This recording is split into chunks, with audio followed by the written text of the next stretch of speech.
I opened my front door to find a realtor standing in my hallway, smiling like she owned the place. My parents stood behind her like proud hosts while two buyers filmed my living room. My dad told me it sells today because my sister needs the money. I didn't yell. I didn't cry. I just smiled and asked for a fresh property record printed today. That was when the attorney went pale and whispered a single word, "Fucked." My name is Brooke Bryant. And I was standing in the foyer of my own home watching strangers calculate the square footage of my life. The elevator doors had just whispered shut behind me, sealing me into a scene that felt like a hallucination. My home, a $950,000 sanctuary I had bought with my own money after a decade of 70-hour work weeks, was currently hosting an open house I had never authorized. The afternoon sun slashed across the hardwood floors of the penthouse at Meridian Crown Residences. It was the kind of light I usually savored with a glass of wine after a long shift, but today it illuminated a violation so profound it made my stomach turn. A blonde woman in a sharp navy blazer was standing in the center of my living room. She was gesturing expansively toward the floor-to-ceiling windows that offered a panoramic view of the city skyline. She smiled like she owned the place. She smiled like the commission was already pending in her bank account. Behind her, flanked by a young couple who were clearly the potential buyers, stood my parents, Gordon and Marilyn. They looked like proud hosts at a dinner party. My mother had her arms crossed over her chest, her posture radiating a terrifying sort of confidence. My father, Gordon, stood with his hands in his pockets, rocking back on his heels with a smirk that said he had finally cornered me. They were not shrinking away in guilt. They were waiting for me. The realtor, whose name tag glinted in the sunlight, turned to the couple. She was saying something about the natural light and the recent renovations. The couple, a man and a woman in their early 30s, looked enchanted. They were filming my living room with their phones, capturing my sofa, my art, my sanctuary, treating it like a commodity on a shelf. My father saw me first. He did not look surprised. He looked triumphant. He stepped forward, cutting through the space between us with the heavy stride of a man who believes he is the patriarch of the entire world. He said, "It sells today."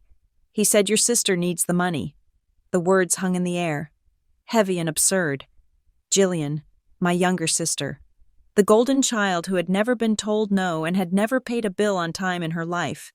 The idea that my home, my equity, my safety net, was being liquidated to service her bad decisions was so ludicrous that it short-circuited my anger. I did not yell. I did not cry. I felt a cold, crystalline clarity wash over me. If I screamed, I was the crazy daughter. If I threw them out physically, I was the violent woman. I needed to be something else. I needed to be a witness. I walked past my father without acknowledging him. I could feel the heat radiating off him, the confusion that I had not immediately launched into a tantrum. I approached the realtor. She paused mid-sentence, her smile faltering just a fraction as she registered my presence. She likely assumed I was a tenant, or perhaps a stubborn relative who needed to be managed. I extended my hand. I asked for her card. I kept my voice low, polite, and completely devoid of warmth. I told her I wanted to make sure I had her information for the proper channels. She blinked, clearly caught off guard by my composure. She reached into her blazer pocket and produced a crisp, white business card. I took it. I read the name. Kara Finch. I memorized the brokerage logo. I did not put it in my pocket. I held it in my hand like a piece of evidence, because that is exactly what it was. This card was the first link in a chain I intended to strangle them with. I turned to the buyers. They were still holding their phones, looking awkward. Sensing the sudden drop in temperature in the room, they looked like nice people. They probably had pre-approval letters and dreams of a nursery in the second bedroom. I almost felt sorry for them. I looked the husband in the eye and told him that this is my property. I told him that there is a significant legal dispute regarding the title and that they should speak to their agent before proceeding any further. The color drained from the wife's face. The husband lowered his phone. My mother, Marilyn, stepped in then.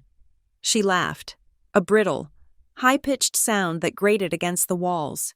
She told them not to listen to me. She said I was just being dramatic. She said the paperwork is all done and everything is signed. I looked at my mother. Really looked at her. She was wearing her Sunday best, a floral dress that she usually saved for church. She looked so sure of herself. She believed that because they were my parents. Their authority superseded the law. They believed that biology was a deed of trust. I said that was great.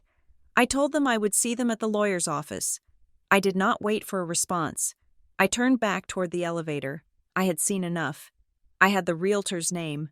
I had the confirmation of their intent. But as I pressed the call button for the elevator, my eyes snagged on something in my mother's hand. She was clutching her purse, and dangling from her fingers was a black plastic fob. It was a proximity key for the private elevator access. My blood ran cold. I had never given them a key. The building security was strict. To get a fob, you needed to be an owner or a registered resident. You needed to be on the deed or the lease. You needed authorization that only I could grant. Seeing that small piece of plastic in her hand told me this was not just a desperate, spur-of-the-moment ambush. This was not them bullying their way past a doorman. They had breached the system. The elevator doors slid open. I stepped inside. I did not look back at the chaos I had left in the living room. I did not look at the confusion on the buyers' faces or the sudden, sharp argument breaking out between Kara Finch and my father. As the doors closed, cutting off the view of my parents occupying my home, my mind was racing. My father had said it sells today. My mother had said the paperwork is done. They were not just threatening me. They were not just bluffing to guilt me into writing a check for Jillian's debts. They had filed something. They had forged something. I pressed the button for the garage. My hands were steady, but my heart was hammering against my ribs like a trapped bird. I needed to get to Miles Kenner's office. I needed to see the county recorder. I needed to know exactly how much of my life they had stolen while I was at work, earning the money they felt entitled to spend. The showing was just the theater. The real crime had already happened on paper. The drive to the law offices of Miles Kenner took 20 minutes, and I spent every second of it rehearsing the cadence of my own voice. I needed to sound like a client, not a victim. I needed to sound like the person who signed the checks, not the daughter who was being discussed in hushed tones at family dinners. Kenner was a fixture in my parents' lives, the kind of attorney who specialized in making unpleasant realities disappear for the upper middle class. He handled their estate planning, their disputes with contractors, and now, apparently, the liquidation of my assets. His office was located in a brick building downtown that smelled of old money and furniture polish. The lobby was silent, save for the aggressive ticking of a grandfather clock that cost more than my first car. I walked past the leather wingback chairs and approached the reception desk. The woman behind it was young, with manicured nails and a headset that looked like it was surgically attached to her ear. She glanced up at me with practiced disinterest. She asked if I had an appointment. I placed my hands flat on the polished mahogany of her desk. I did not lean in. I did not raise my voice. I simply told her that I am the owner of Unit 41B at the Meridian Crown, and I am here to facilitate a discussion regarding the title. The specificity threw her. She blinked, her fingers hovering over her keyboard. She asked for my name. When I gave it, she hesitated. I could see the recognition flicker behind her eyes. My name was likely on a memo somewhere on her screen, probably flagged with a note to redirect me or take a message. But the phrase, owner of Unit 41B, carried a legal weight she was not paid enough to challenge. She picked up the phone and murmured something I could not hear. A moment later, the heavy oak double doors to the inner sanctum opened. Miles Kenner walked out.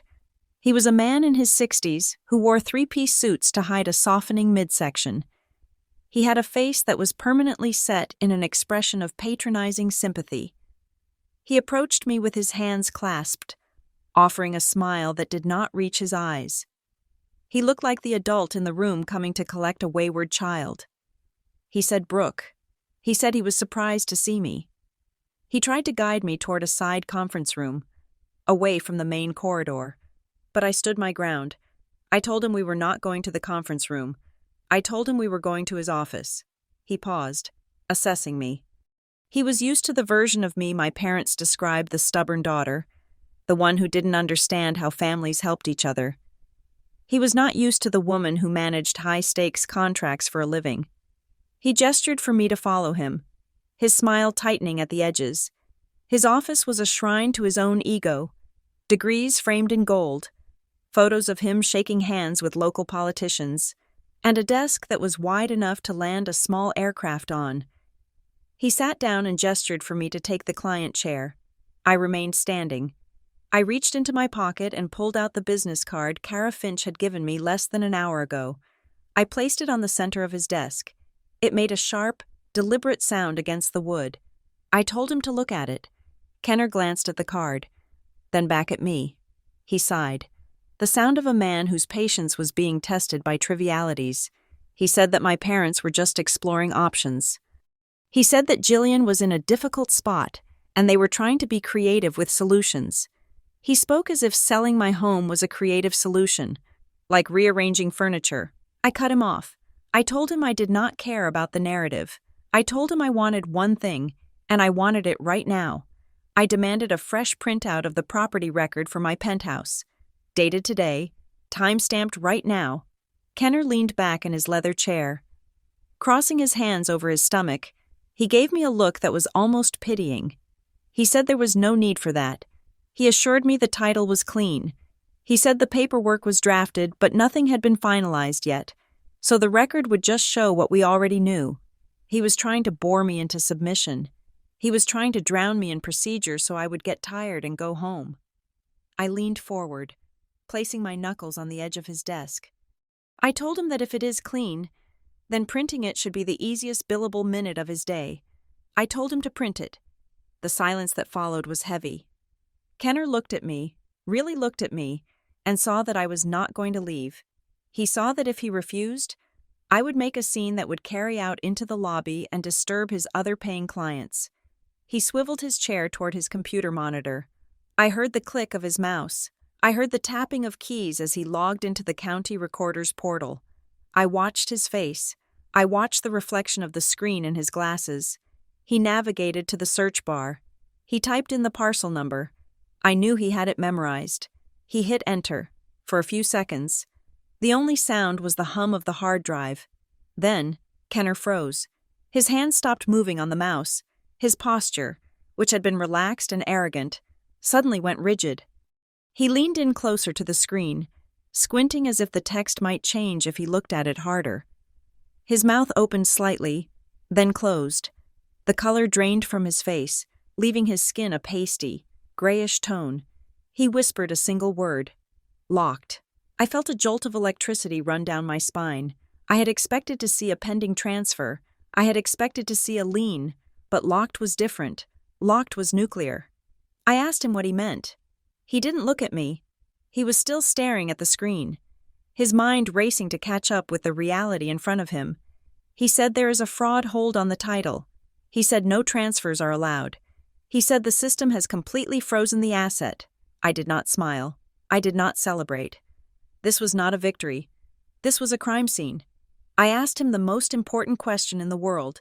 I asked him who put the lock on it. Kenner finally looked at me. There was fear in his eyes now. Real, tangible fear.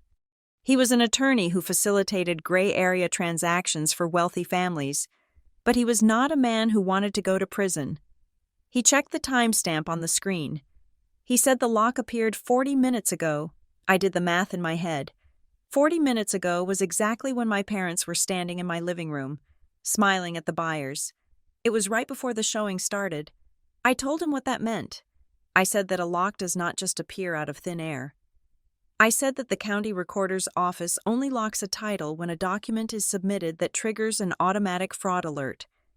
I told him that someone tried to push a deed through the system while I was driving home from work, and the system choked on it. Kenner started to sweat. I could see a bead of perspiration forming at his hairline. He wiped it away quickly. He knew what I was saying. He knew that if a document had been submitted, it had likely come from his office, or through his notary credentials, or with his authorization code. If the system flagged it as fraud, his name was attached to the attempt. He started to stammer. He said he did not authorize a submission yet. He said he was just preparing the file. I asked him if he was sure about that.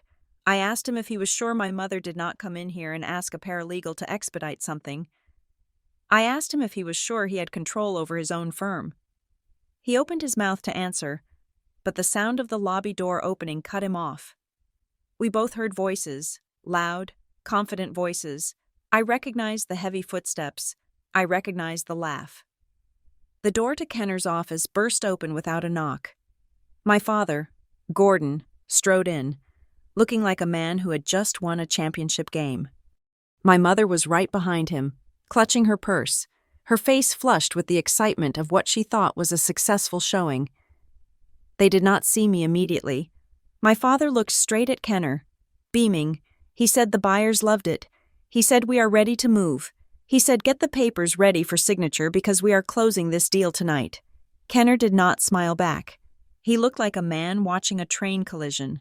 He looked from my father to the computer screen that screamed locked, and then to me. I turned slowly in the chair to face my parents. The smile dropped from my father's face the moment he saw me. My mother stopped mid-step, her hand flying to her chest. I looked at them, and then I looked back at the attorney who was currently calculating his potential disbarment. The room was suddenly very small, and the air was very thin. They had walked in expecting a coronation, but they had walked into an interrogation. The silence in the room was absolute, yet my father seemed deaf to it. He walked past me as if I were a piece of furniture, a familiar coat rack he expected to be in the corner. He did not look at the computer screen where the word locked was still burning a hole in Miles Kenner's retina. He did not look at the sweat gathering on the attorney's forehead. Gordon Bryant simply marched to the heavy oak desk and slapped a thick manila folder down on the leather blotter. The sound was like a gunshot in a library. He looked at me then, his eyes bright with a feverish kind of authority. He told me to sign it. He said the buyers were waiting in the lobby with a cashier's check and we needed to move fast before they got cold feet. My mother, Marilyn, sidled up beside him. She reached out to touch my arm, but I stepped back. Her hand hovered in the air, then dropped to her side. She put on her most tragic, martyr mother face. She whispered that we have to do this. She said family comes first.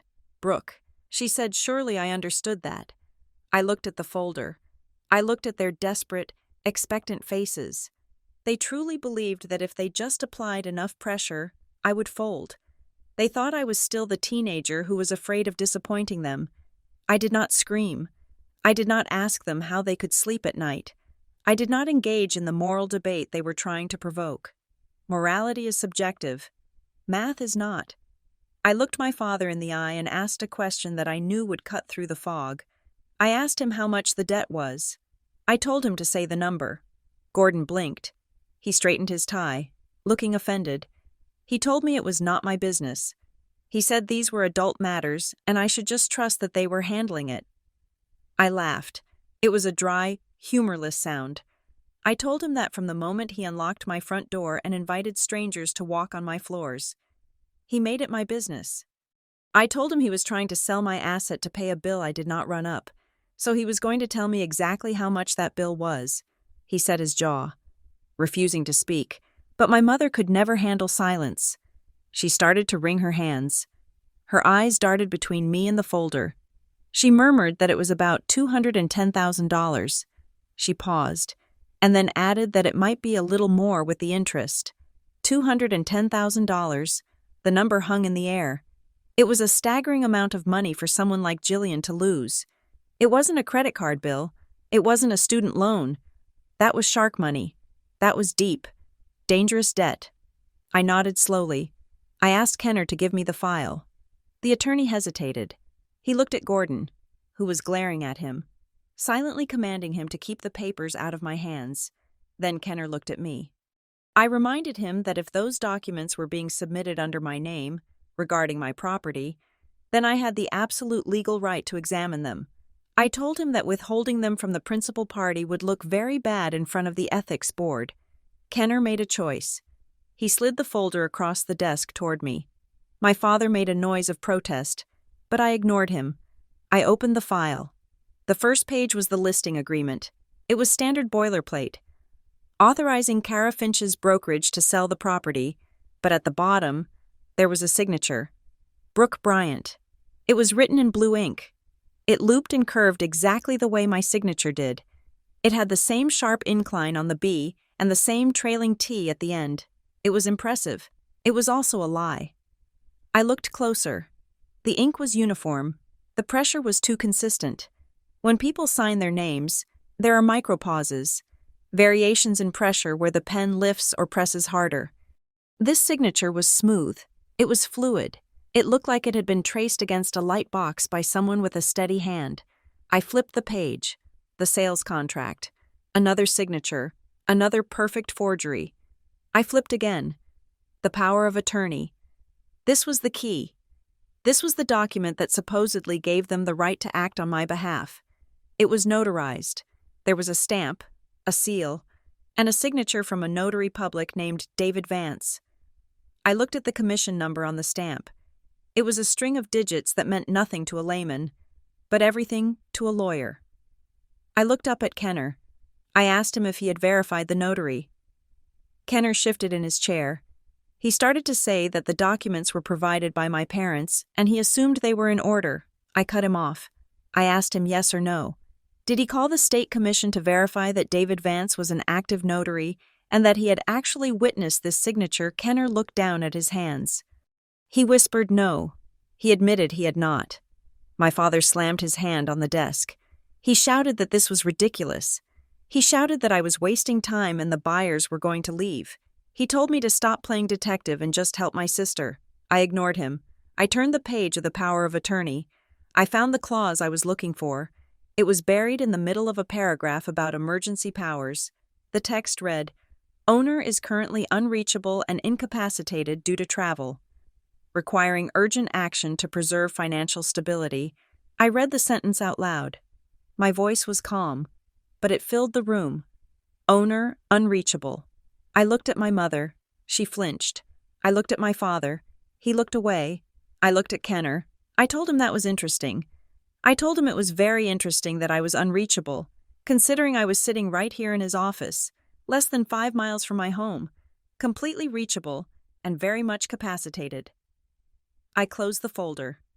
I placed my hand on top of it. I told them that this was not a sale. I told them this was grand larceny. I told them that they had forged my signature, falsified a power of attorney, and lied about my whereabouts to steal $1 million asset. My mother started to cry. She said they didn't mean it like that. She said they were going to pay me back once Jillian's business took off. She said they just needed to bridge the gap. I stared at her. The delusion was total. They really believed that stealing my home was just a loan. Gordon stepped toward me, his face red. He told me to give him the folder. He reached out to grab it, but before his hand could touch the paper, the phone on Miles Kenner's desk rang. It was a sharp, shrill trill that made everyone jump. Kenner looked at the caller ID. The color that had been slowly draining from his face vanished completely. He looked like a ghost. He looked at me. He whispered that it was the recorder's office. He picked up the receiver.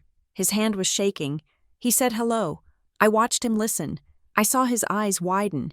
I saw him swallow hard. He didn't say anything for a long time. He just listened to the voice on the other end of the line, the voice of a system that had finally caught up with them. He put the phone down slowly. He looked at my parents. He looked at me. He said they are sending someone over. He said there is a problem with the submission history. My father frowned. He asked what kind of problem. Kenner's voice cracked. He said they are not just asking about the property. He said they are asking about the person who tried to submit the deed. He said they are sending the fraud prevention unit. My father froze.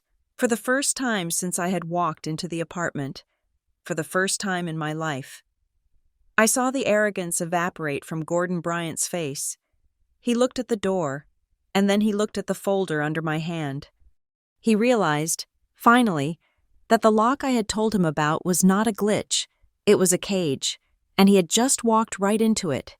Miles Kenner placed the receiver back in its cradle with the kind of delicate care usually reserved for handling explosives. The silence in the office was no longer heavy. It was brittle. ready to shatter at the slightest provocation. He did not look at my father. He looked at his hands, which were resting flat on the desk, trembling slightly against the mahogany. He spoke softly, his voice stripped of all its usual legal bravado. He said that the recorder's office clarified the status. He said it is not just a standard restriction. He told us it is a fraud hold. My father frowned, his brow furrowing in irritation rather than fear. He asked what the difference was. He acted as if this were a minor zoning issue, a bureaucratic hiccup that Kenner was paid to smooth over. Kenner looked up then, his eyes bleak. He explained that a restriction prevents a sale. He said a fraud hold means the system detected an instrument submission, a specific attempt to record a deed or a lien that triggered a criminal flag. He said they did not just lock the property, Gordon. He said they flagged the filer. Then Kenner dropped the other shoe. He said the clerk asked if Gordon Bryant was currently in my office. He said they told him to keep everyone here. He said they are sending a representative immediately. The air left the room. My father's reaction was immediate and instinctive. He stood up. He buttoned his suit jacket with a sharp, jerky motion. He said, "This is ridiculous." He said, "We are leaving." He reached for my mother's arm. Pulling her up from the chair, Marilyn stood up, clutching her purse to her chest like a shield. She forced a smile that looked painful. She looked at me, her eyes pleading. She said, "This is just a big misunderstanding. Brooke." She said we should go home and talk about this as a family without involving strangers. She said we can clear this up over dinner. They were running. It was that simple. They realized the walls were closing in, and their instinct was to retreat to the one place where their authority was absolute, their own dining table. They turned toward the door. I did not move to block them. I did not stand up. I did not raise my voice. I simply turned my head and looked at Miles Kenner. I told him that if they walk out that door with those documents, he is finished. Kenner froze. I continued, keeping my voice level and cold. I said that right now. He is a lawyer with a difficult client. I told him that if he lets them leave with the evidence of a felony forgery that the county recorder is already investigating, he becomes an accessory after the fact. I told him that he becomes the last known chain of custody for a fraudulent instrument. I asked him if he was willing to lose his license for my father's commission. Kenner looked at the door, where my father's hand was already on the brass handle. Then he looked at his degree on the wall. The calculation took less than a second. He reached for his desk phone and pressed a button. He spoke one word into the intercom. Security.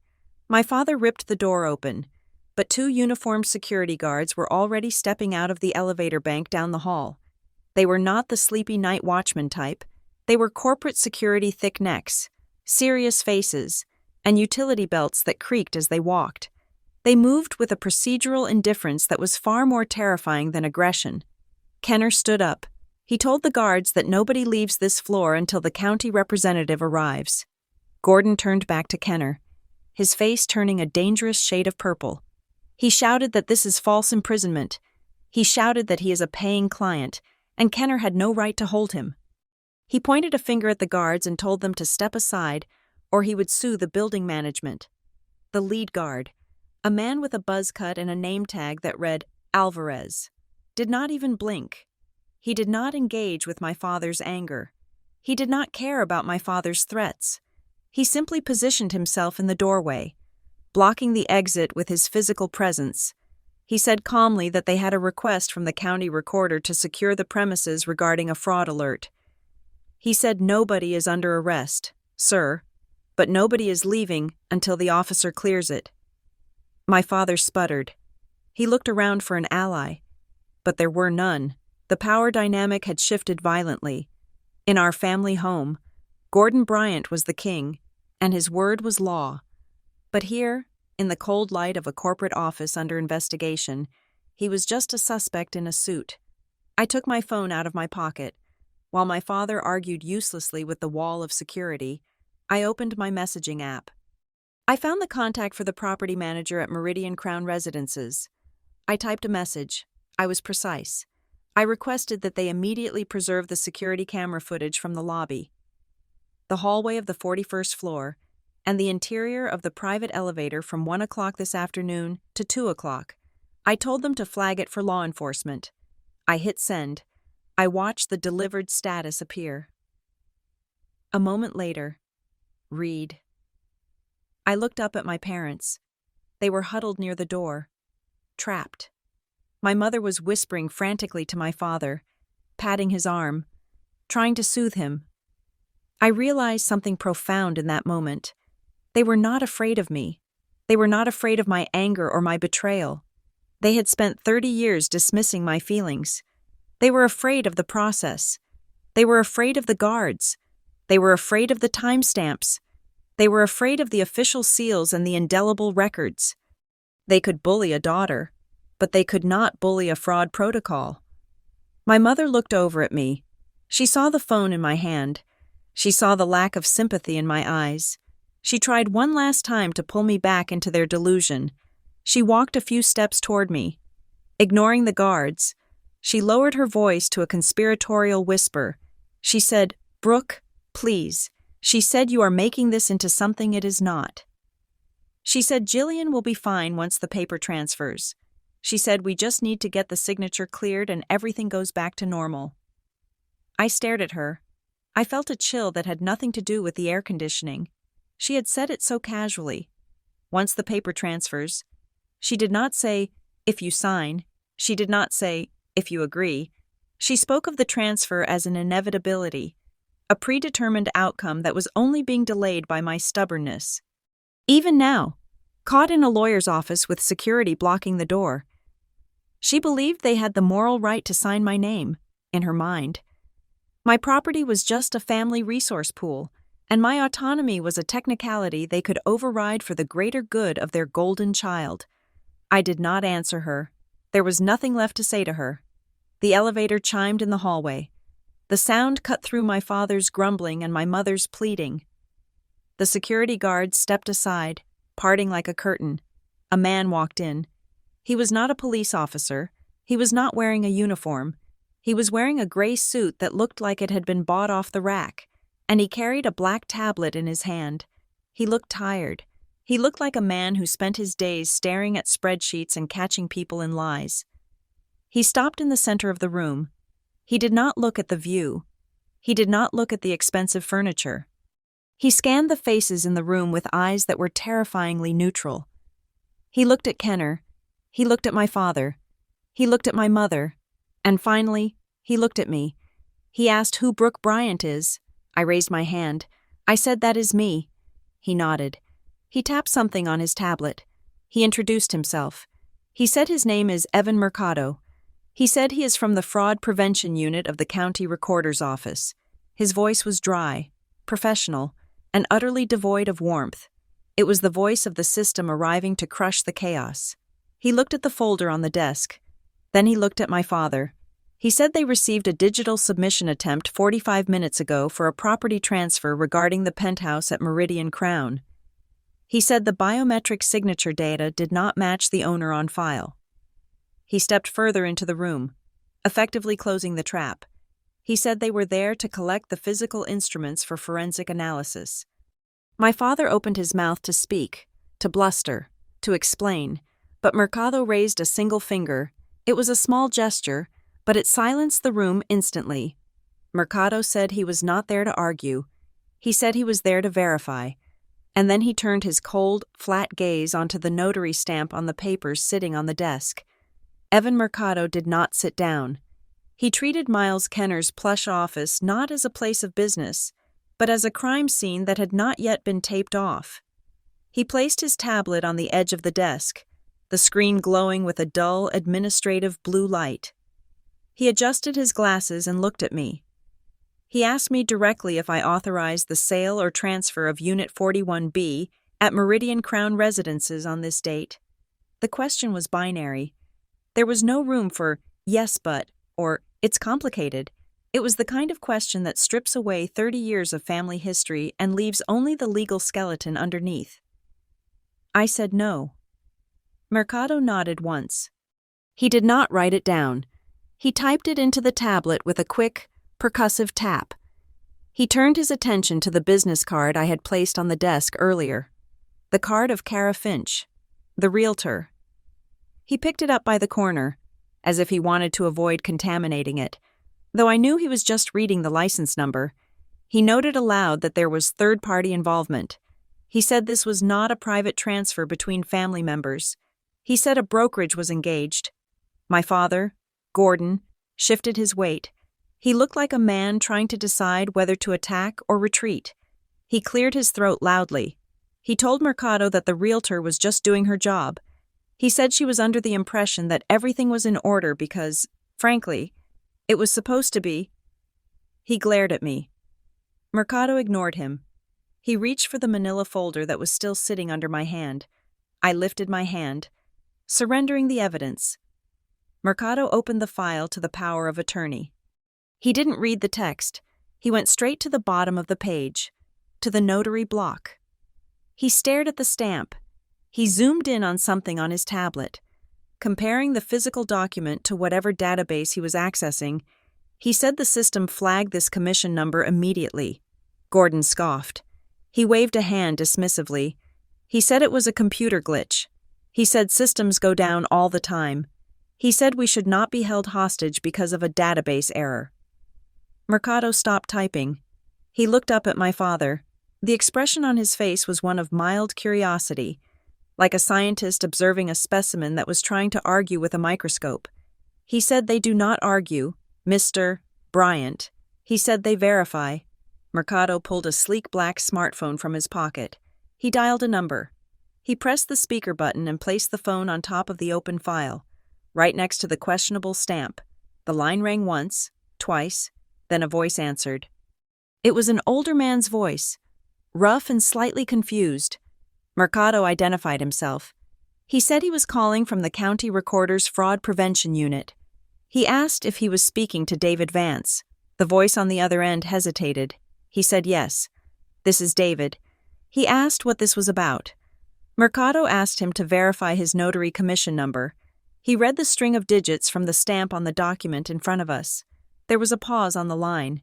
Then David Vance laughed. It was a dry, bewildered chuckle. He said that used to be his number. He said he let that commission expire 4 years ago when he moved to Arizona to retire. The room went dead silent. My mother stopped crying. My father stopped breathing. Miles Kenner looked like he wanted to dissolve into his leather chair. Mercado did not smile. He asked the next question with clinical precision. He asked Mr.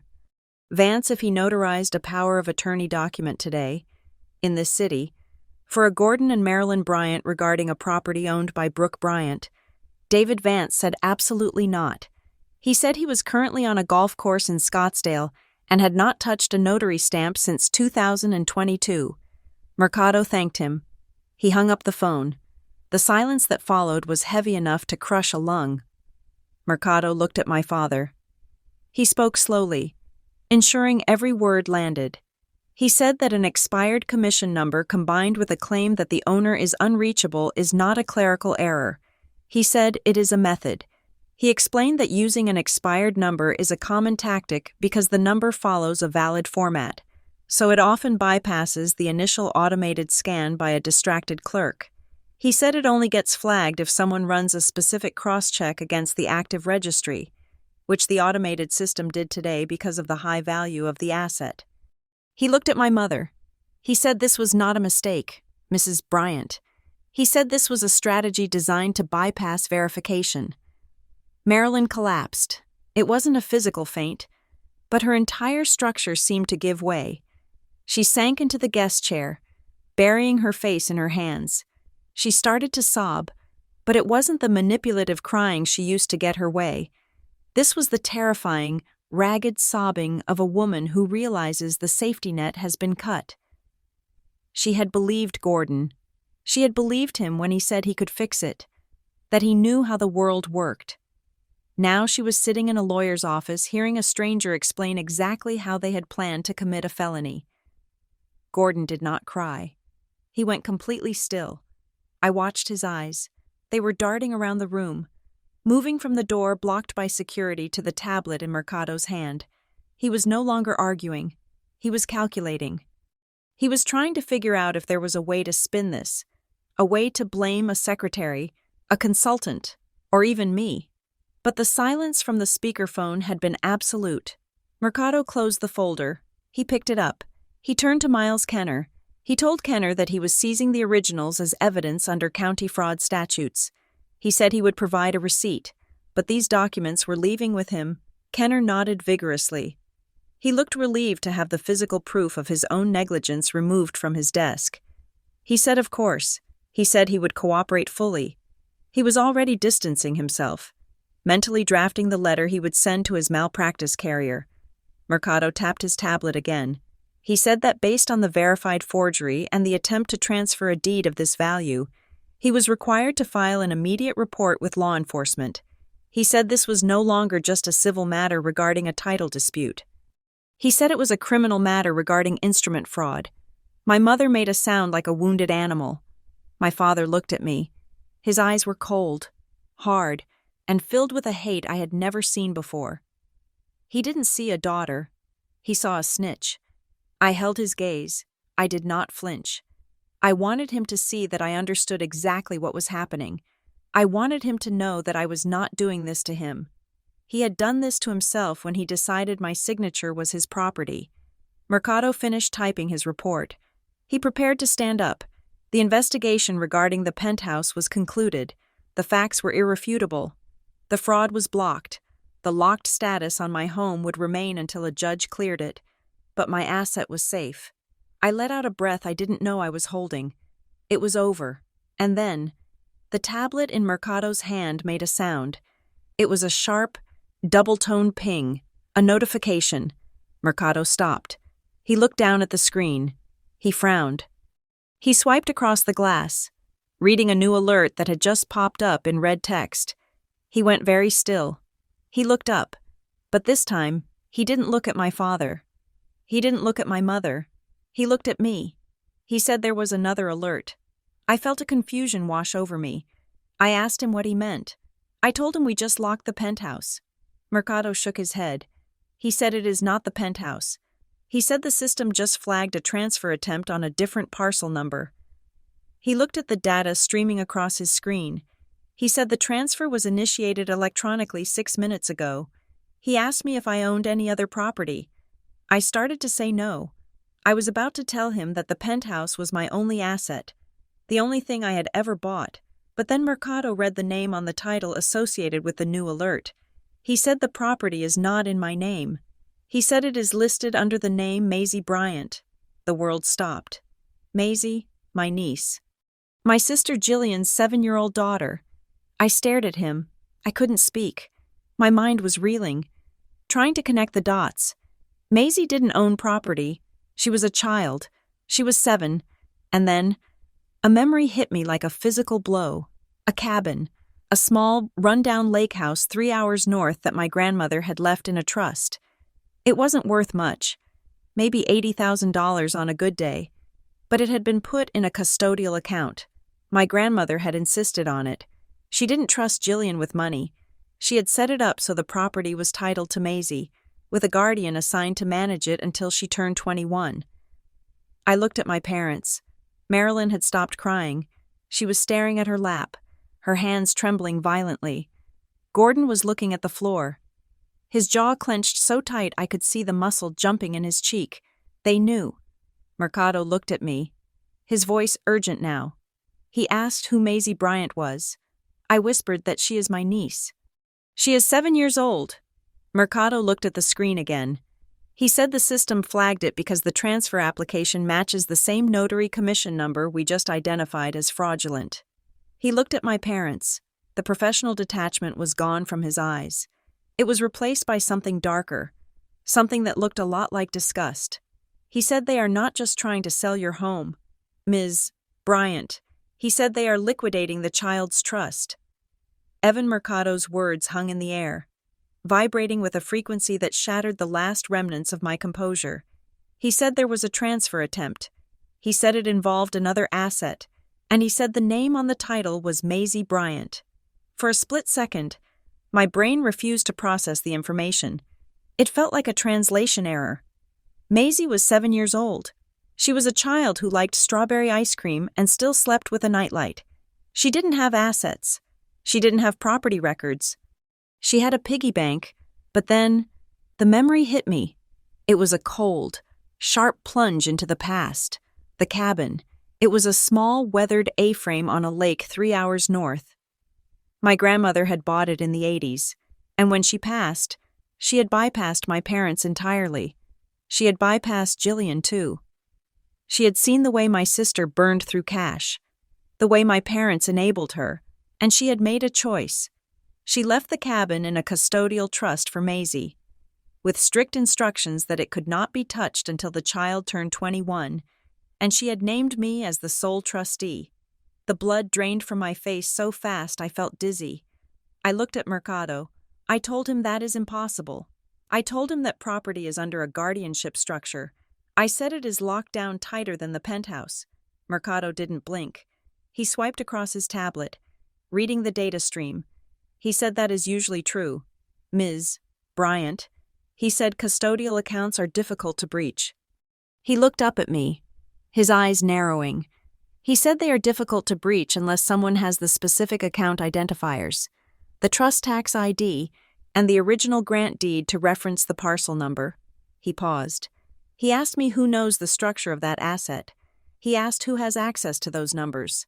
I felt a wave of nausea. I whispered that it was only me.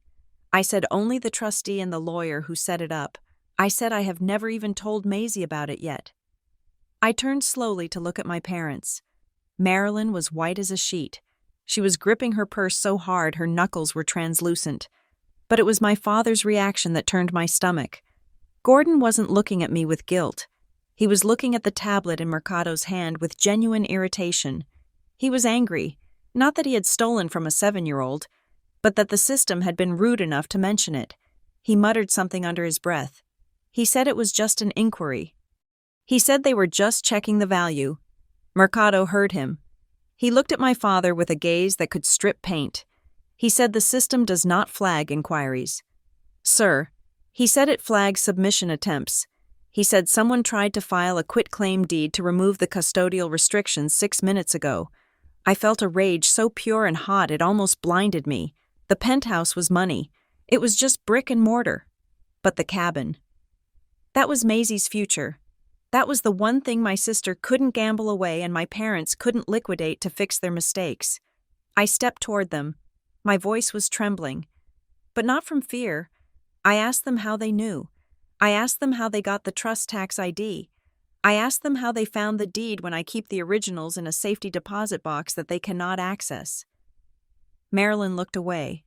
She couldn't meet my eyes. Mercado stepped in. He turned his attention to Miles Kenner. The attorney was sitting very still, trying to make himself invisible behind his desk. Mercado walked around the edge of the mahogany table, invading Kenner's personal space.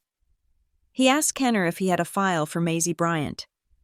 Kenner answered too quickly. He said no. He said he does not represent minors. He said he only handles the parents' estate. Mercado stared at him. He let the silence stretch, letting the weight of the lie settle on Kenner's shoulders. Then, without asking for permission, Mercado pointed to the filing cabinet behind Kenner's desk. It was a tall oak veneer cabinet that matched the rest of the office. Mercado told him to open it. Kenner sputtered. He said that is privileged. He said he cannot just open his files to a county clerk without a warrant. Mercado leaned in close. He spoke in a voice that was low and terrifyingly calm. He said that right now, Mr. Kenner, you are looking at a conspiracy to commit wire fraud involving a minor. He said if I have to call the police to open that cabinet, they are going to take the cabinet, the computer, and your entire client list. He asked him if he wanted to protect his privilege or his freedom. Kenner swallowed hard.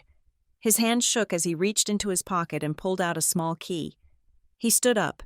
He turned to the cabinet. He unlocked the top drawer. He pulled it open. Mercado didn't wait. He reached into the drawer. He flipped past the thick, hanging folders labeled with corporate names and estate plans. He went all the way to the back, to where the loose, temporary files were kept. He pulled out a thin blue folder. It wasn't a formal legal file. It was a flimsy thing, the kind you buy at a drugstore, but written on the tab, in my mother's distinctive, loopy handwriting, was a single name, Maisie. Mercado threw the folder onto the desk. It slid across the polished wood and stopped right in front of me. I opened it. There were no legal briefs inside. No carefully drafted contracts. Instead, it was a scavenger hunt of betrayal. There was a photocopy of my grandmother's will, a copy I didn't know existed. There was a printout of an email from a year ago, where I had foolishly mentioned the cabin's address to my mother in passing, and clipped to the back was a sticky note with a handwritten string of numbers. The tax ID for the trust. I looked at the number. I recognized it. It was the number that was supposed to be secure. I looked up at Kenner. I asked him where he got this. Kenner looked at my mother. He looked at the floor. He looked like a man whose career was dissolving in real time.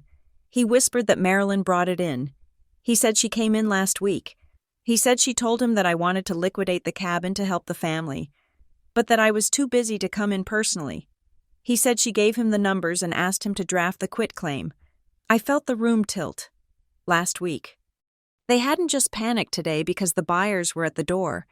They hadn't just acted on impulse. They had been planning this for days. They had sat at dinner, eaten the food I paid for, asked about my day, and all the while they were compiling a dossier to strip mine their own granddaughter. I looked at my mother. She was weeping now, a soft, pathetic sound. She said they didn't have a choice, Brooke. She said the interest rates were killing Jillian. She said the cabin is just sitting there, rotting in the woods, and Maisie doesn't even use it. She said it was a waste of assets when family was in trouble. She was justifying it, even now, caught red-handed with the evidence of her theft. She was framing it as a financial optimization. I closed the folder. I placed my hand flat on top of it. I looked at Mercado. I told him to lock it. I told him to put a fraud hold on the cabin. I told him to put a fraud hold on my identity. I told him to flag every single asset attached to my social security number or my name. I told him that if anyone, even a nun with a notarized letter from the Pope, tries to transfer a single dollar of property in my name, I want the SWAT team sent to the address. Mercado nodded. He tapped his tablet furiously. He said it is done. He said the custodial account is frozen pending a judicial review. My father finally spoke. His voice was tight, squeezed out through clenched teeth. He said you are overreacting. He said you are destroying this family over a piece of paper. I turned to him. I looked him dead in the eye. I felt a shift inside me. The daughter who wanted approval was gone. The woman who wanted peace was gone. In their place was something cold, hard, and immovable. I told him that he was wrong. I told him that the penthouse was property. I told him I could earn another $1 million. I told him the penthouse was just money. I pointed to the blue folder with Maisie's name on it. I told him that this is not property. I told him this is a child's future. I told him that he didn't just try to steal a house. He tried to steal the only thing that stands between Maisie and the chaos he created. I told him that for the penthouse, I might have just sued him, but for this, for trying to rob a 7-year-old girl to pay for his ego, I told him I would burn him to the ground. Evan Mercado picked up the thin blue folder with the tips of his fingers, as if the cardboard itself might transmit a disease. He opened it to the first page. His eyes scanning the header. The room was so quiet, I could hear the hum of the hard drive in the computer tower under the desk. He read the name out loud. Maisie Elizabeth Bryant. He looked at me for confirmation. I nodded. The movement felt mechanical, like my neck was made of rusted gears. I whispered that yes, that is her legal name.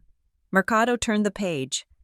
The sound of the paper crinkling was violently loud. My mother, Marilyn, made a noise. It was a sharp intake of breath, a hiccup of panic that she couldn't suppress. She was looking at the folder with a mixture of terror and confusion, as if she couldn't understand how a physical object could betray her so completely.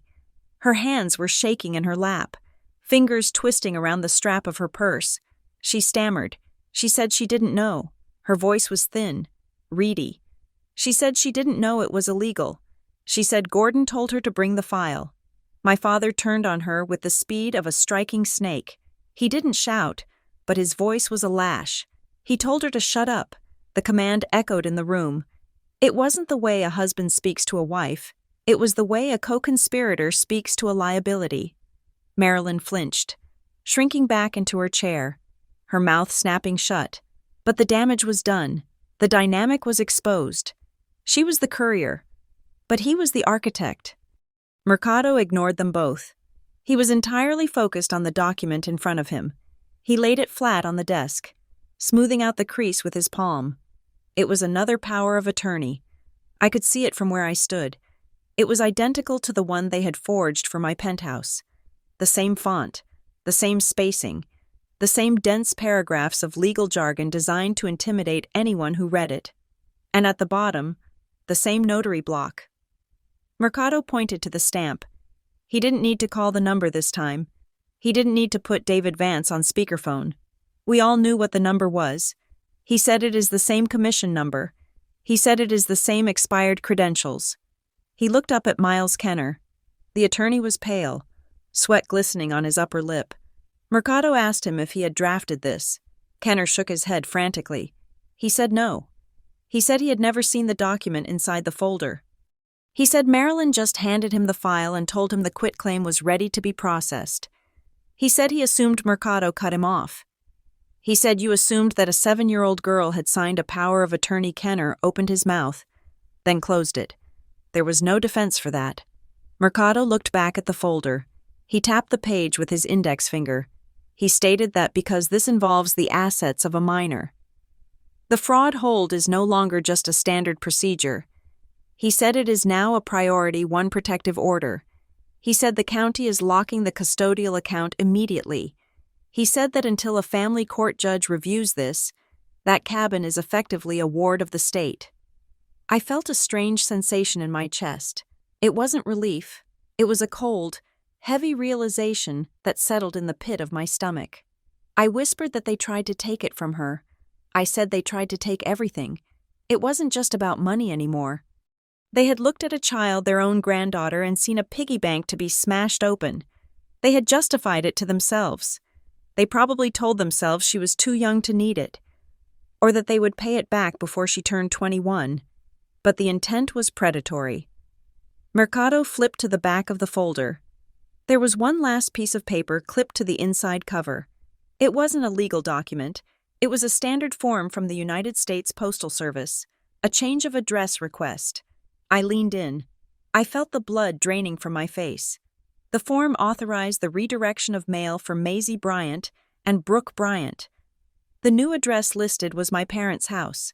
The pieces slammed together in my mind. The missing bank statements, the property tax bills I hadn't received for the last 2 quarters. I had assumed it was the mail service being slow. I had assumed things were getting lost in the holiday rush. But they weren't lost. They were being stolen. I looked at the date on the form. It was signed 3 months ago. I remembered the key fob in my mother's hand, the extra one she had flashed in the hallway earlier. She hadn't just used it to get up to the penthouse today. She had been using it to access the lobby, to access the mailroom. They had been intercepting my life for 90 days. Mercado saw the realization on my face. He didn't need me to explain. He saw the form, and he understood the mechanism.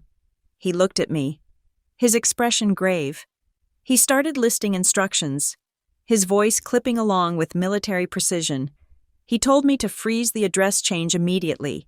He told me to go to the post office personally with my identification. He told me to contact the building management at Meridian Crown. He said to revoke all access to the mailroom for any unit associated with my name. He pointed to the door. He said I needed to change the digital locks on my unit. He said I needed to deactivate every existing key fob, including my own, and have them reissued with new encryption. He said I needed to request the entry logs for the mailroom for the last 6 months. He said we need to know exactly how many times they have been in that building. I nodded. I was memorizing the list. It was a survival checklist. My father stood up. He looked smaller than he had 10 minutes ago. The bluster was gone, replaced by a venomous, concentrated hatred. He realized he had lost. The penthouse was locked. The cabin was frozen. The mail scheme was exposed. The lawyer was compromised. He looked at me. He didn't look at the police officer or the fraud agent. He looked at the daughter he had raised to be obedient. He spoke in a low, poisonous voice. He said I was destroying this family. The words hung there, the ultimate guilt trip, the weapon he had used to control me for 30 years. I looked at him. I looked at the man who had taught me to ride a bike, the man who had sat at the head of the table, and then I looked at the blue folder with my niece's name on it. I felt a sudden, absolute calm. The cord was cut. I told him no. I told him I was not destroying the family. I pointed to the file. I told him I was just stopping him from destroying a child's life. The revelation of the attempt to sell Maisie's cabin had sucked the oxygen out of the room. But my mind was already racing past the shock and landing squarely on the motive. People do not commit multiple felonies, risk prison time, and rob their own grandchildren for walking around money. They do it because they are drowning. I looked at my father, who was staring at the floor, and my mother, who was weeping into her hands. They were terrified. Yes, but they were also exhausted. It was the exhaustion of people who had been carrying a secret boulder for months. $210,000. That was the number my mother had whispered. But knowing Jillian, that was the principal, not the payoff. I needed to understand the mechanics of the debt. I walked over to the window. Turning my back on them for a moment, I stared out at the city skyline, forcing my brain to switch from victim mode to forensic accountant mode. Jillian had always been the entrepreneur of the family, a title she wore without ever actually doing the work of building a business. She chased the aesthetic of success. 3 years ago, it was a drop-shipping business selling skincare that burned the skin. 2 years ago, it was a boutique marketing agency that had no clients. I remembered a conversation from Thanksgiving. Jillian had been bragging about a new venture. Lux Logistics, she had called it. She talked about leveraging capital and scaling up inventory. I had tuned her out, assuming it was another credit card scheme.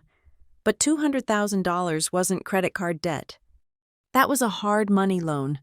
That was private capital. I turned back to the room. I asked my father who she borrowed the money from. Gordon didn't answer. He just shook his head. I asked him if it was a bank. He laughed, a short, bitter sound. He said banks don't lend to Jillian anymore. That was the answer. She had gone to predatory lenders. She had likely taken a merchant cash advance or a high-interest private business loan, the kind that requires a personal guarantee and charges 40% interest. And she had probably co-signed it with that boyfriend of hers, the one who drove a leased BMW and didn't have a resume. If she defaulted, which she obviously had, the lenders wouldn't just send letters. They would garnish wages she didn't have. They would seize assets. And if she had put up a personal guarantee, they would come for everything. My parents weren't selling my house to pay a bill. They were selling it to keep Jillian out of a courtroom where her fraud would be exposed. I pulled my phone out. I dialed Jillian's number. It rang, and rang, and rang. She was watching. I knew she was. She was probably sitting in her car somewhere, or maybe even in the lobby of this very building, waiting for the text that said the wire transfer had cleared. The call went to voicemail. I didn't leave a message. I hung up. A second later, a text message popped up on my screen. It wasn't an apology. It wasn't an explanation. If you loved this family, you would sign. I stared at the words. It was the same script my parents used, the same weaponized guilt, but seeing it in black and white, while I stood in a lawyer's office surrounded by evidence of their crime, it didn't make me feel guilty. It made me feel cold. I looked at Evan Mercado. He was packing the seized documents into an evidence bag. I asked him if I could see the submission timeline again. Mercado paused. He tapped his tablet and turned the screen toward me. I looked at the timestamps. The submission for the Penthouse deed was uploaded at 1:12 in the afternoon. The request for the cabin transfer was uploaded at 1:18. They were 6 minutes apart. I looked at Miles Kenner. The attorney was slumped in his chair, looking like a deflated balloon. I asked him who sent the email with the documents. Kenner blinked. He said Marilyn brought the folder in. I told him I was talking about the digital files. The upload to the county recorder didn't happen by magic. Someone had to email the PDF to his paralegal or upload it to the portal. Kenner hesitated. He said he received an email from me confirming the final draft this morning. I froze. I asked him to repeat that. He said he got an email from Brooke Bryant at 9 this morning, instructing him to proceed with the filing because I was traveling and couldn't come in. I demanded to see it. Kenner swiveled his monitor. He opened his inbox. There it was, an email from brooke.bryant.official@gmail.com. I don't have a Gmail account with that handle. My personal email is on a completely different server. I leaned in and read the text of the email. Please proceed with the filing immediately. Owner unreachable due to urgent travel. Will sign ratification upon return. Owner unreachable. That phrase again. It wasn't just in the power of attorney. It was the keystone of the entire scam. I looked at the syntax. The email used the word irregardless. I don't use that word. Jillian does. Jillian uses it all the time because she thinks it sounds smart. I looked at Mercado. I told him that I did not send that email. I told him that my sister, Jillian Bryant, impersonated me to instruct the attorney to commit fraud.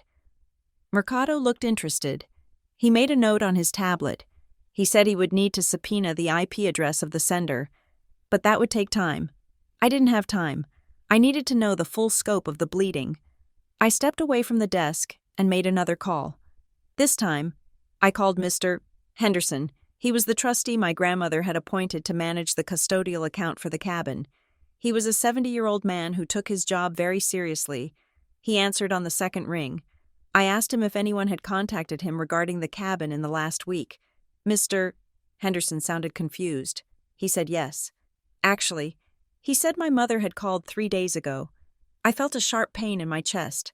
I asked him what she wanted. He said she wanted the deed reference numbers. He said she told him that I was planning to sell the property to put the money into a college fund for Maisie. He said she claimed I was too busy to call myself, so I had asked her to gather the information. I asked him if he gave her the numbers. He hesitated. He said he gave her the parcel number because it is public record, but he refused to release the deed without a written request from me. That explained why they had to forge the power of attorney. They couldn't get the trustee to play ball, so they tried to go around him directly to the county recorder.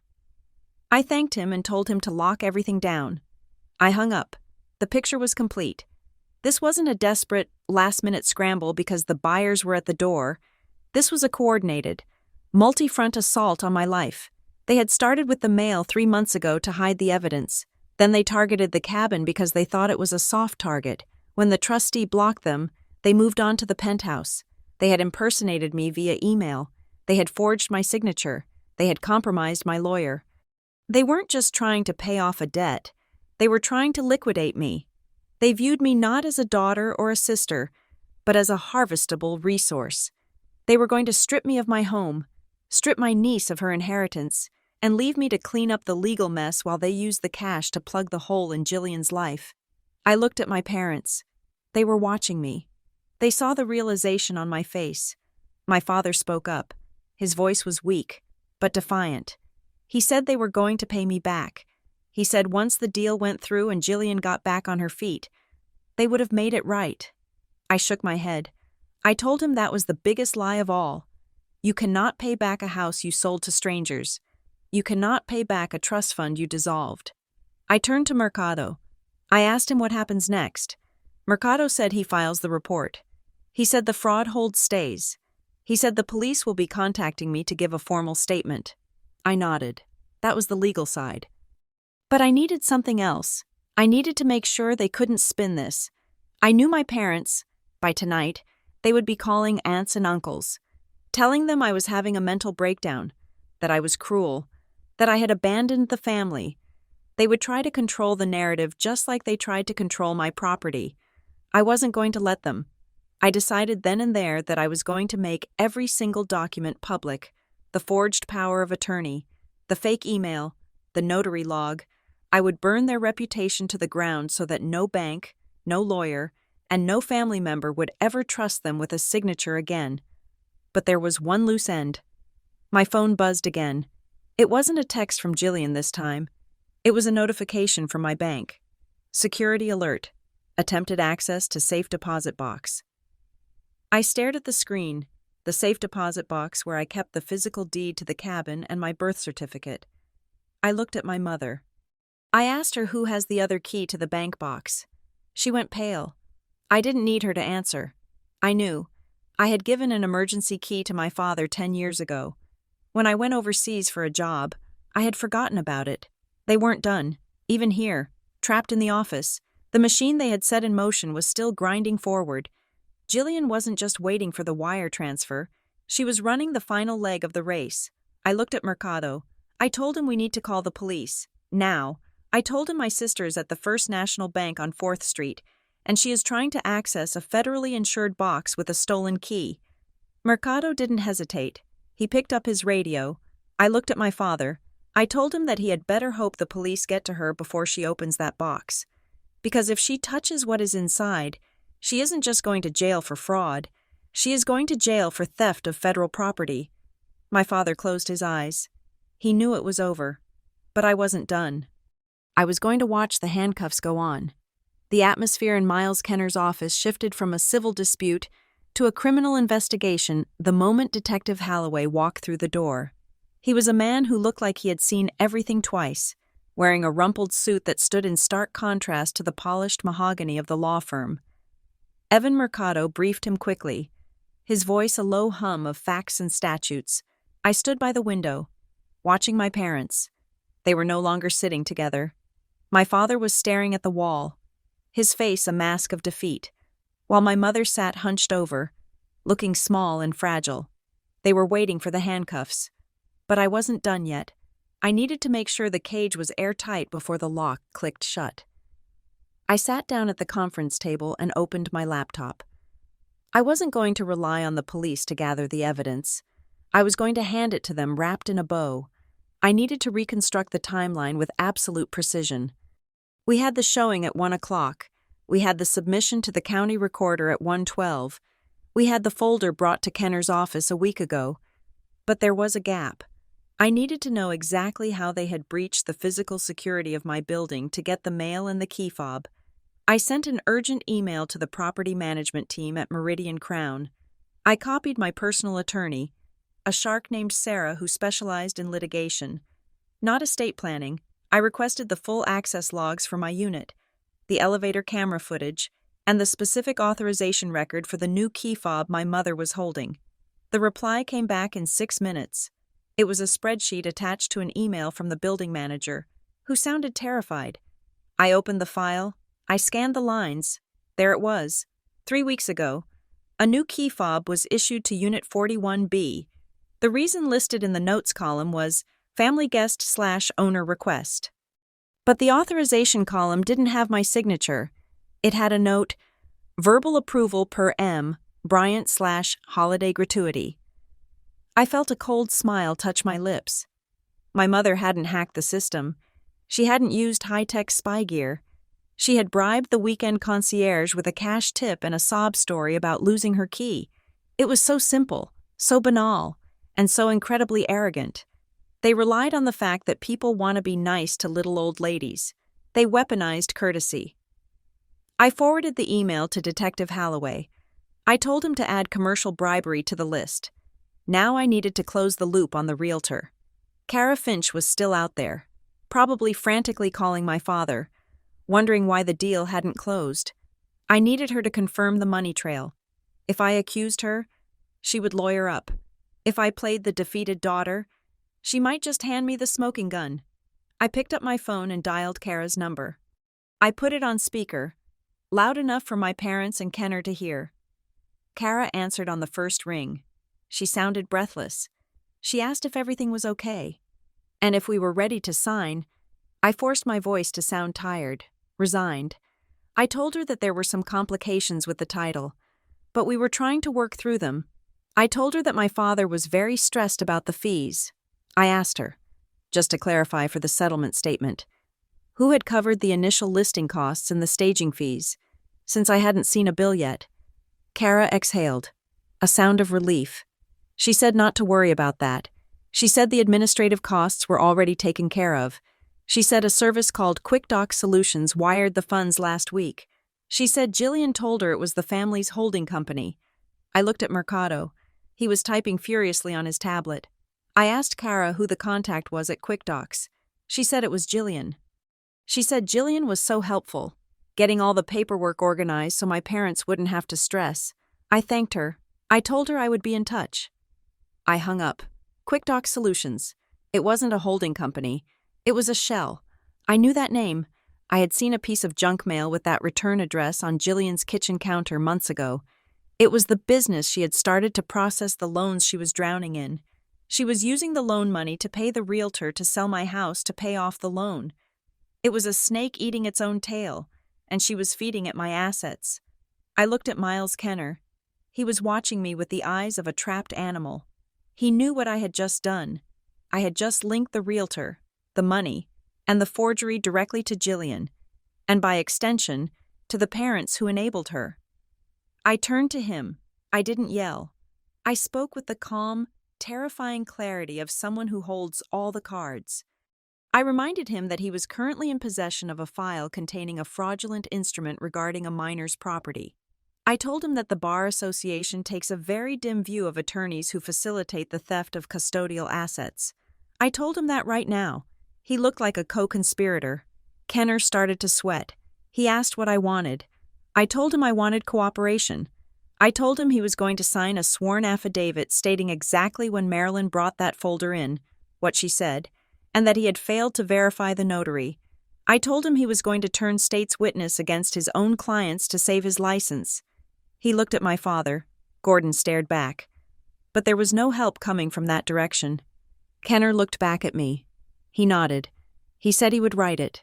My phone buzzed. It was Sarah, my lawyer. She had moved faster than I expected. She confirmed that the emergency motions were filed. We had a temporary restraining order freezing all assets connected to my Social Security number. We had a no-contact order being issued for Maisie, blocking my parents and Jillian from coming within 500 feet of her or her school, and she had filed a lis pendens on the Penthouse. A public notice of pending legal action that would effectively radioactive the title. No buyer in the world would touch it now. I looked at Detective Holloway. He was on his radio. He was nodding. He looked at me and said they had units at the bank. He said they were securing the perimeter. He said they would be bringing Jillian in for questioning regarding the attempted access to the safe deposit box. It felt like victory. The walls were up. The locks were engaged. The paper trail was complete, connecting every dot from the bribe in the lobby to the forgery in the office. My parents were silent, crushed under the weight of the evidence I had piled on the table. They were no longer the authority figures who could demand my compliance. They were just defendants. I stood up. I felt a wave of exhaustion hit me. But it was the good kind, the kind that comes after you survive a storm. I had saved the penthouse. I had saved the cabin. I had saved Maisie. I started to gather my things. I wanted to go home. I wanted to change the locks, pour a drink, and sleep for a week. Then, my phone vibrated in my hand. It wasn't a call. It was a text message. I looked at the screen. It was from a number I didn't recognize, a burner number. I opened the message. The text was short. It was simple, and it made the blood freeze in my veins. We already have a buyer for the cabin. The deed isn't in the box. Brooke, it never was. I stared at the phone. My breath caught in my throat. I had assumed the deed to the cabin was safe in the deposit box because that is where I put it 5 years ago. I had assumed Jillian was going to the bank to steal it. But if she wasn't going to the bank to get the deed, if she was going to the bank to clear out the rest of the box, that meant she already had the deed. I looked at my mother. She was still crying, but she wasn't looking at me. She was looking at her watch.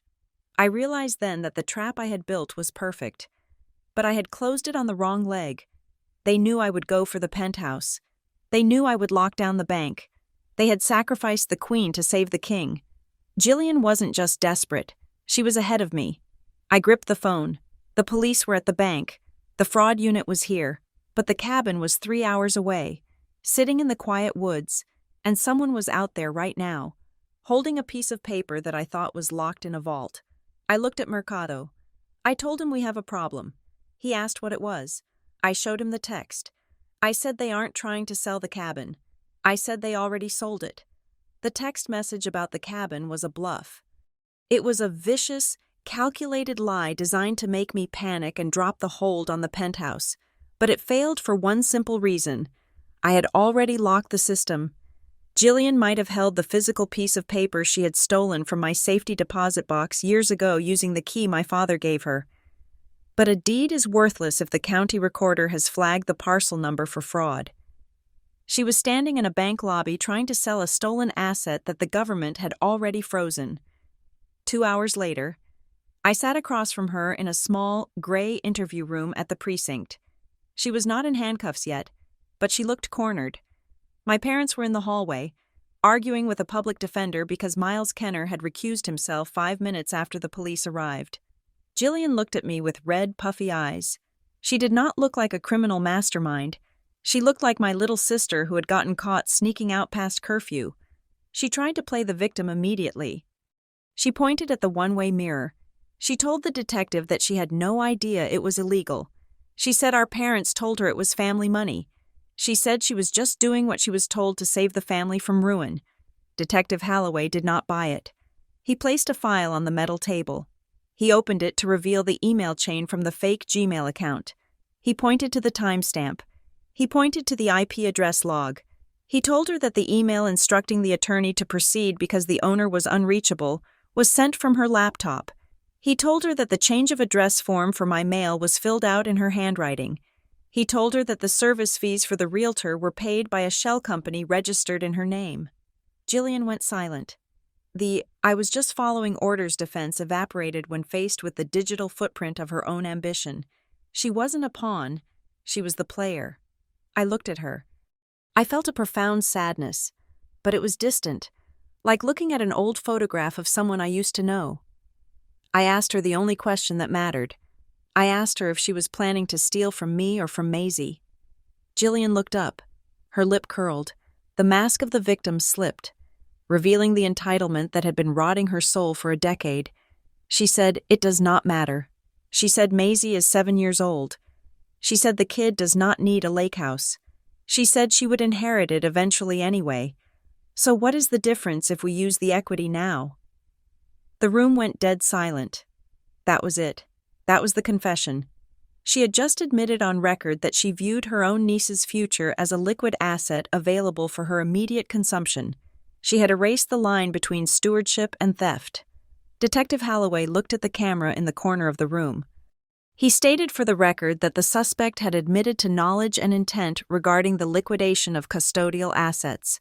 The charges came down like an avalanche: attempted property fraud, forgery of a legal instrument, identity theft, and because Maisie was a minor and the cabin was a trust asset, the district attorney was upgrading the charges to include financial exploitation of a dependent. It wasn't just a white-collar crime anymore, it was predatory. Outside the room, the dominoes were falling with satisfying speed. Miles Kenner realized his career was hanging by a thread. Had started talking. He gave a sworn statement that my mother had physically delivered the fraudulent documents. He handed over the original wet signature forgeries. He threw his clients to the wolves to save his license, admitting he had skipped the verification steps because of his long-standing relationship with Gordon Bryant. Kara Finch, the realtor, did not wait to be asked. She emailed the entire correspondence chain to the fraud unit. She provided the invoices from Jillian's shell company. She washed her hands of the transaction so fast it made my head spin, proving that the paperwork service was nothing more than a front for Jillian to launder the loan money. I walked out into the hallway. My mother, Marilyn, saw me. She looked 10 years older than she had this morning. She rushed toward me, grabbing my arm. She was sobbing. She begged me to stop it. She said Jillian cannot go to jail. She said it would kill her. She said we could fix this. She said they would pay it back. I pulled my arm away. I looked at the woman who had bribed a concierge to steal my mail. I looked at the woman who had tried to convince a trustee to sell her granddaughter's inheritance. I told her that she did not try to save Jillian. I told her that she sold the life of her own child to pay for the mistakes of her favorite one. I told her that she did not protect the family. She cannibalized it. I walked away. I did not look back. At the other end of the hallway, 2 officers were escorting my father, Gordon Bryant, toward the booking desk. There was no dramatic struggle. There was no screaming match. He just looked tired. He looked small. The handcuffs made a soft, metallic click as they locked around his wrists. He had spent his life believing he was the king of his castle, the man who made the rules. Now, he was just a booking number in a county system that didn't care about his ego. Evan Mercado met me at the exit. He held up his tablet. He showed me the status of the penthouse, locked. He showed me the status of the cabin, locked. He told me that the system was now flagged. He said that if anyone, anywhere, tried to submit a document regarding these properties without my biometric authorization, the fraud desk would be alerted instantly. He said the deed Jillian held was nothing more than a souvenir now. I thanked him. I walked out of the precinct and into the cool night air. I drove home to the Meridian Crown. The first thing I did was call a locksmith. I had every cylinder in the penthouse replaced. I had the building management scrub every key fob from the system and issue new ones with updated encryption. I walked into my apartment and stood in the center of the living room. It was quiet. The buyers were gone. The realtor was gone. The ghosts of my parents' expectations were gone. I drove to pick up Maisie from her after-school program. When she saw me, she ran over and hugged my legs. She asked if Grandma and Grandpa were coming to dinner on Sunday. I picked her up. I held her tight, feeling the small, steady beat of her heart against my chest. I thought about the cabin in the woods, the one she would still own when she turned 21. I thought about the college fund I was going to start for her tomorrow. I told her no. I told her that Grandma and Grandpa were going to be away for a long time. I didn't cry until I put her to bed. I went into my own room, locked the door, and sank onto the floor. I let the tears come, not because I was sad, but because the adrenaline was finally leaving my body. I had won. But I hadn't just won a lawsuit. I had won my freedom. My parents had tried to use the property record to trap me. They thought that if they controlled the paper, they controlled me. But they forgot that records work both ways. Their crime was now written in ink, stamped, and filed forever. The property was locked. And this time, so were they. Thank you so much for listening to this story. I would love to know where you are tuning in from. So please leave a comment down below sharing your location and your thoughts on how Brooke handled her family. If you enjoyed this story, please consider subscribing to the Morgan Revenge Stories channel, liking this video, and hitting that hype button to help this story reach even more people.